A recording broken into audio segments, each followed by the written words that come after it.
Alright, well in this video I wanted to talk about my favorite childhood game, Paper Mario the Thousand Year Door, also known as Paper Mario TTYD. I want to talk about how I got started playing this game, as well as how it became my favorite childhood game.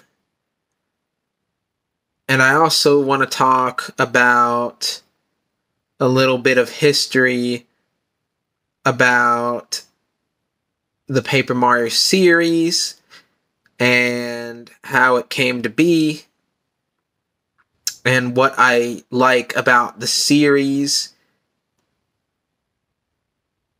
And so I'm going to start with talking more about Paper Mario TTYD specifically before I move on to the other things. And so Paper Mario TTYD was released in North America in 2004 by developer Intelligent Systems for the Nintendo GameCube. And so at some point, my dad went to GameStop and bought a Nintendo GameCube for me and my brother, and we each had our separate memory cards, which we kept our different save files on. And so I had saw my brother playing the game before me, and that got me interested in playing the game myself. And so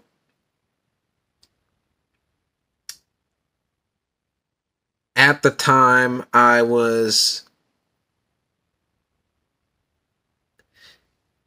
not very knowledgeable about a lot of Mario games. I did not know that Paper Mario TTYD was the second installment of a series. I didn't even know that there was a series. I just knew that there was that specific game in the series, and so I didn't actually get to play the original Paper Mario as a kid. Actually, as an adult, I still haven't played it because even though I have a Nintendo Switch, I wanted to wait until the Super Mario RPG remake was released before I got started playing the original Paper Mario, because Super Mario RPG is a game that Paper Mario was based off of, therefore making Paper Mario the spiritual successor to Super Mario RPG. And I figured that it would be a good idea for me to play Super Mario RPG before I played the original Paper Mario, and I wanted to play those two games before I replayed Paper Mario TTYD and, the other games in the Paper Mario series. Same thing with the Mario and Luigi RPG series. The first game in that series was Mario and Luigi Superstar Saga. That's actually considered to be another spiritual successor to Super Mario RPG. Anyways,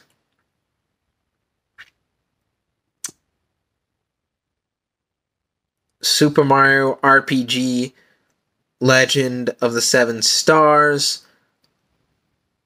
or probably more commonly known as just Super Mario RPG, was released for the SNES, also known as the Super Nintendo Entertainment System,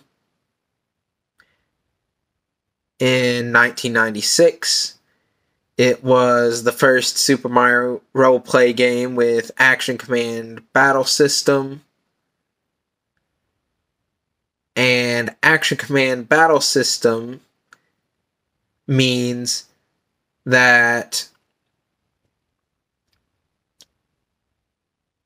there are different choices on the screen in a turn-based battle format, and these options will be represented by icons and descriptions, and this would allow the player to be able to choose options, and as a result of that, be able to do different moves on the enemies.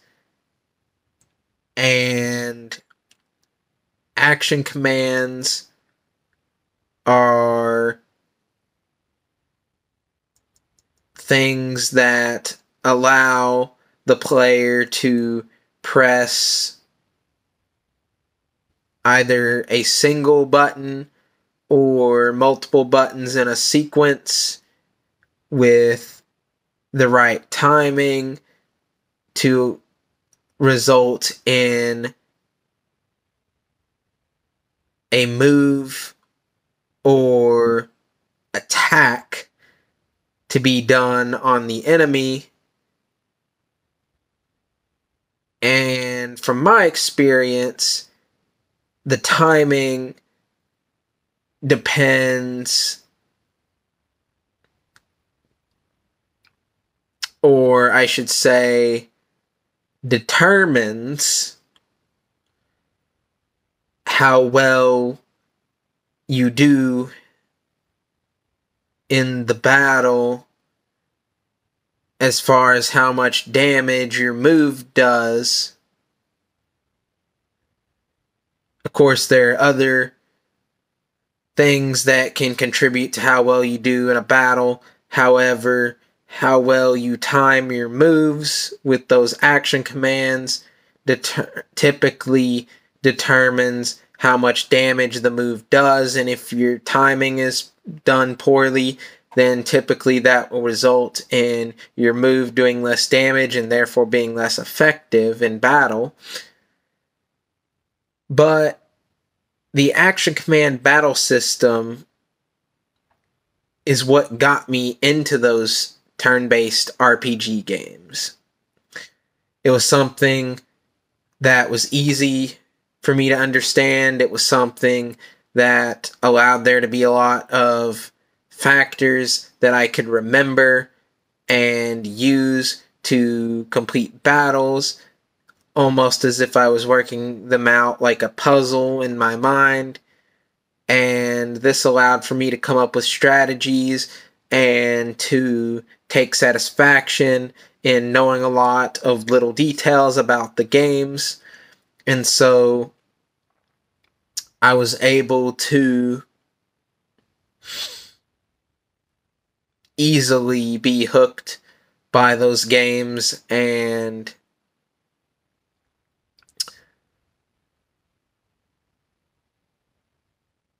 I played a lot of those kind of games as a kid. Not so much as an adult, but as a kid, I had different Paper Mario games. I had different...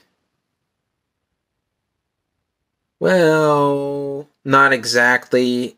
I only actually had one Mario and Luigi RPG game as a kid, but as an adult, I have gotten more of those games and actually been able to play them a little bit.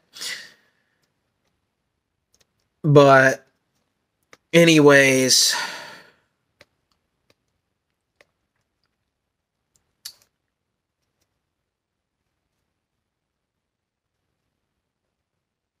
Super Mario RPG was the final Super Mario game on the SNES, and according to a article if I'm recalling correctly, it was a wiki article. The Nintendo 64 and Super Mario 64 were released 4 months later, which made it difficult for Super Mario RPG to be very successful at the time. And Super Mario RPG was developed by Square, which is apparently currently known as Square Enix. And originally, Paper Mario was announced as Super Mario RPG 2, which indicates that it was likely originally intended to be a sequel to Super Mario RPG, but then because of legal reasons, which I don't really know what those legal reasons were and why whoever had the rights to Super Mario RPG didn't allow there to be a sequel of it. I don't really know as to why those things occurred, but as a result of those legal reasons, while the game was still in development, while Paper Mario was still in development, it had to have its name changed. And so eventually it was called Paper Mario, and it was actually very similar to Super Mario RPG, and it was actually based off of it. And so, even though it wasn't a direct sequel to Super Mario RPG, it was still known as a spiritual successor. And so,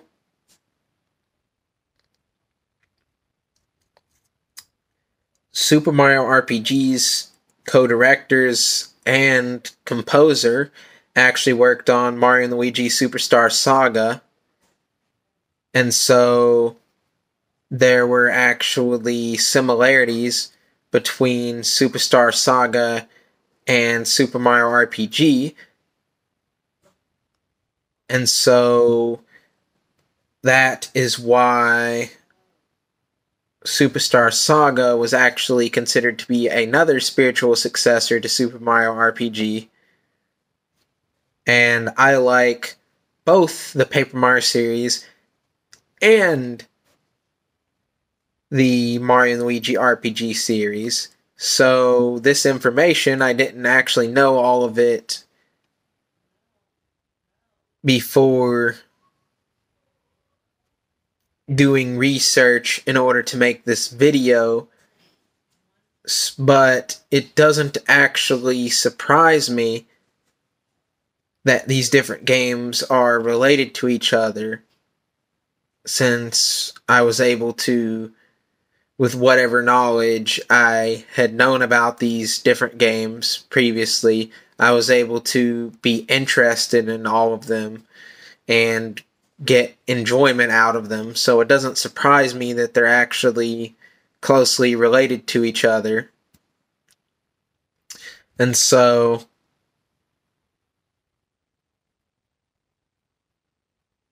Superstar Saga was actually released in 2003 for the Game Boy Advance. And so it was developed by Alpha Dream.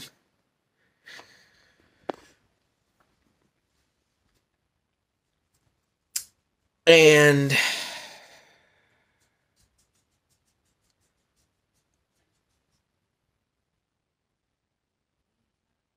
looking at the year that these games are released, I didn't actually originally know that Superstar Saga came out a year before Paper Mario: The Thousand Year Door.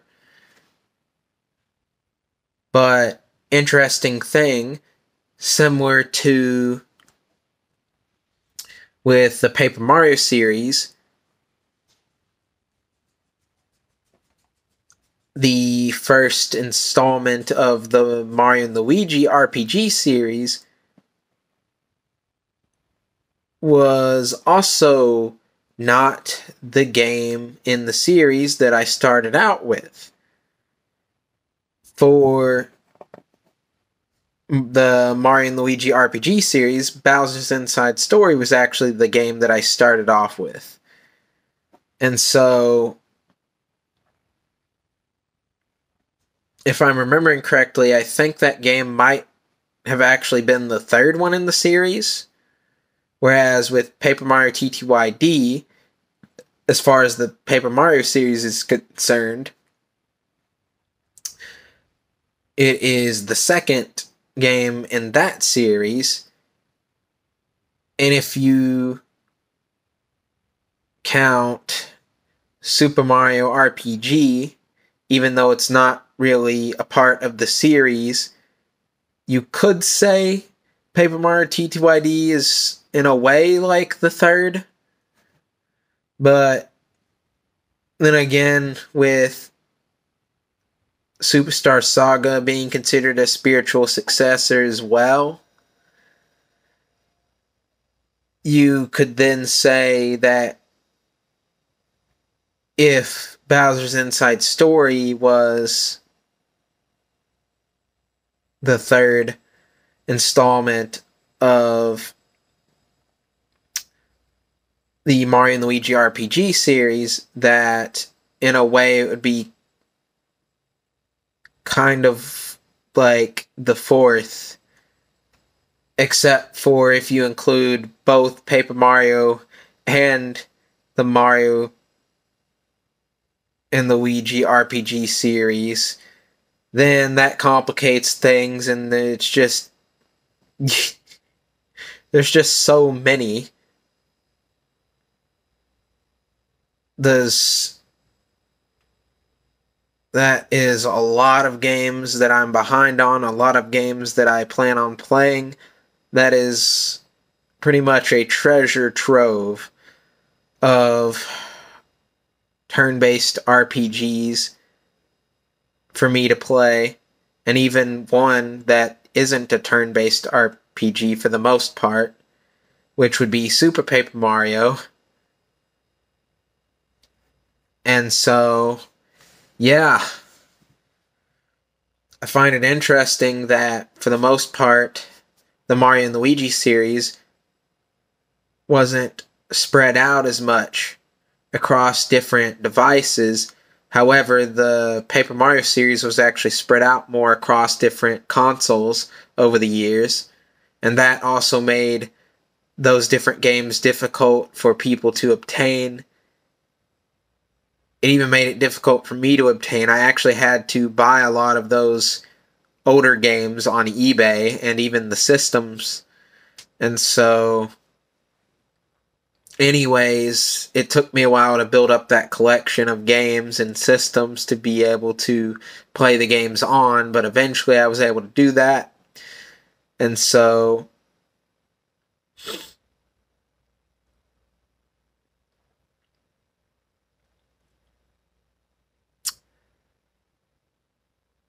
now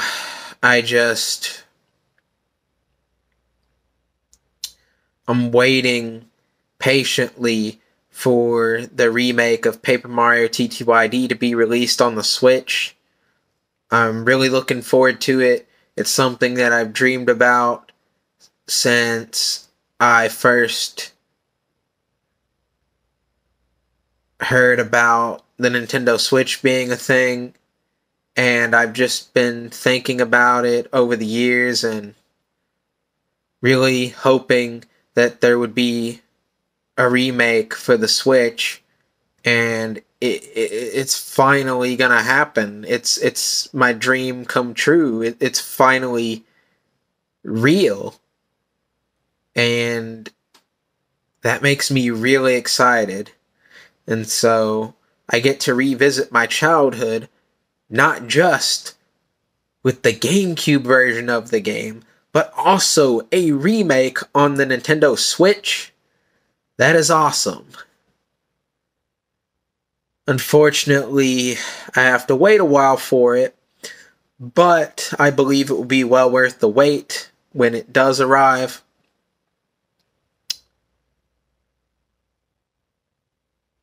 I realize now that I actually forgot to explain much about what I liked about the game, so I'm going to do that now before I end this video. So pretty much what I really liked about Paper Mario TTYD, besides the turn-based combat system, I liked the music.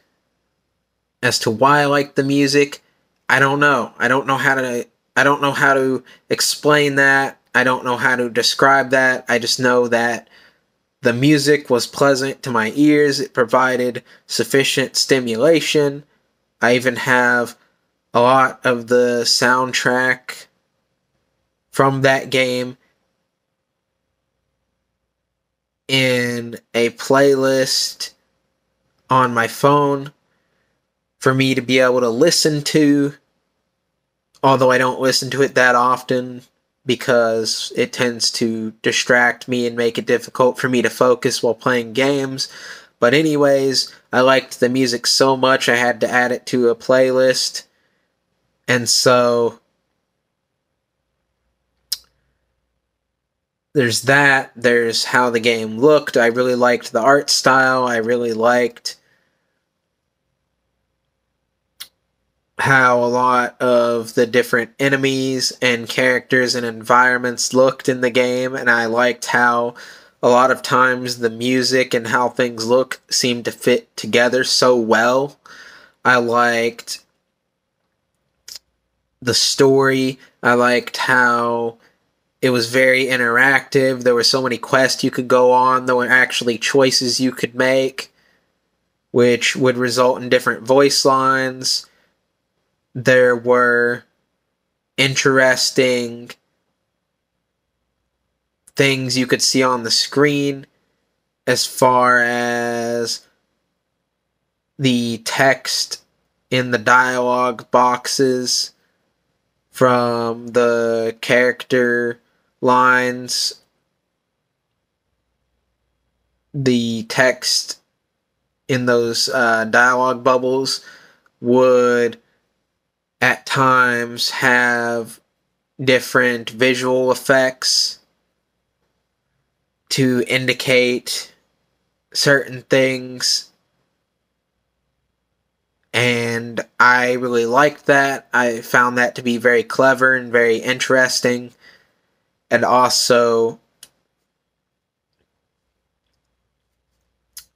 I really liked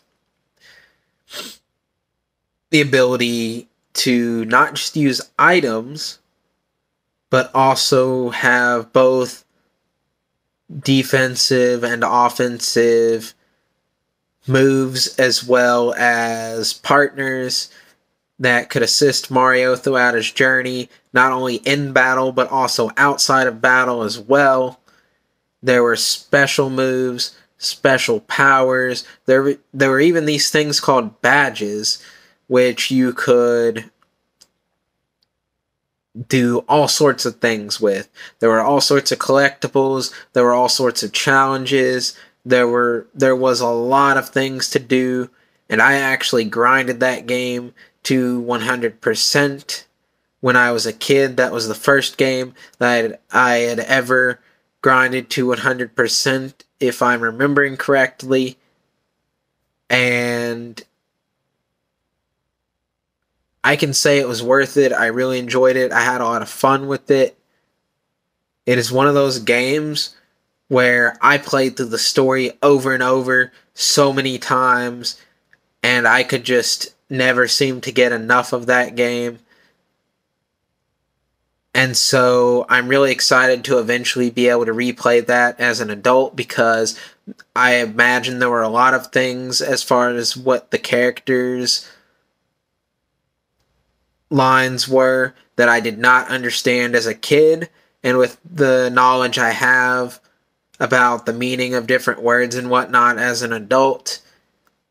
I am looking forward to gaining new understanding of the things that the characters say in the game.